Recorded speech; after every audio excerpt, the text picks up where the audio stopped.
I'm at David Ambrose's house in Ystalyfera near Swansea.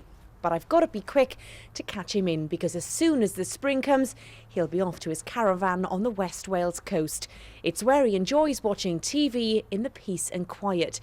But the problems he's had with his TV licence have given him anything but peace and quiet. Over the past few months, David Ambrose has become a regular caller to the TV licence company. At 76, he shouldn't have to pay for a licence at all. David's got a static caravan at Llanrystud in Ceredigion, as well as his own house.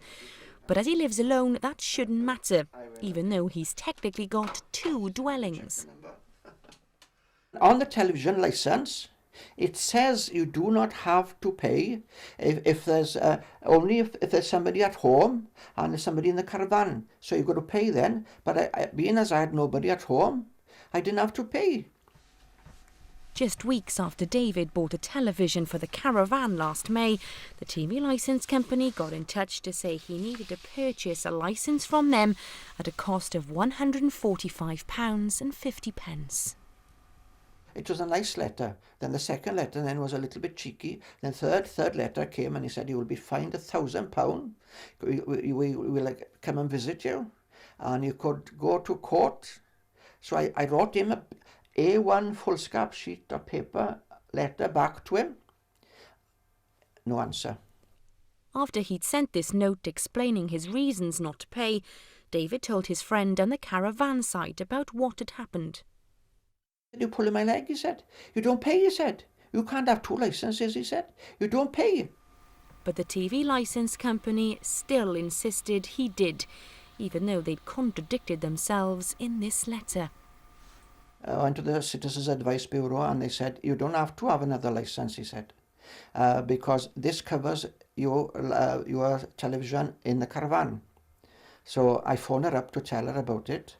And she said, no, she said, you have got to pay, she said.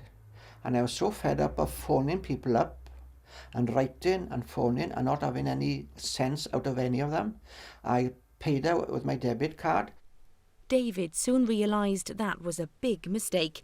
The TV licence company sent him a refund form to fill in. But even after he completed this, he still had no joy. He says he's now sent 4 of them off and hasn't even had his licence yet.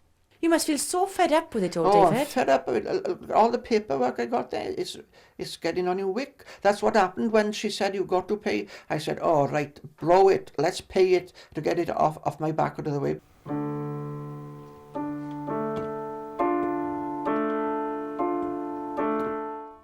When his friend suggested he come to the ferret, it was music to David's ears. He decided it was no more notes to the TV licence company, but after 6 months, time to see if we could help.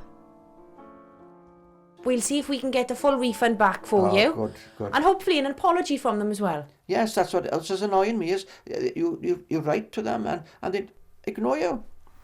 Well, we contacted them and they confirmed that the licence for David's main address will cover the TV in the caravan or mobile home. But they say as this exception was not clarified in a call centre conversation, David was incorrectly told he needed to purchase a licence. They add that David's application for a refund was not correctly handled, resulting in a refund for the wrong amount.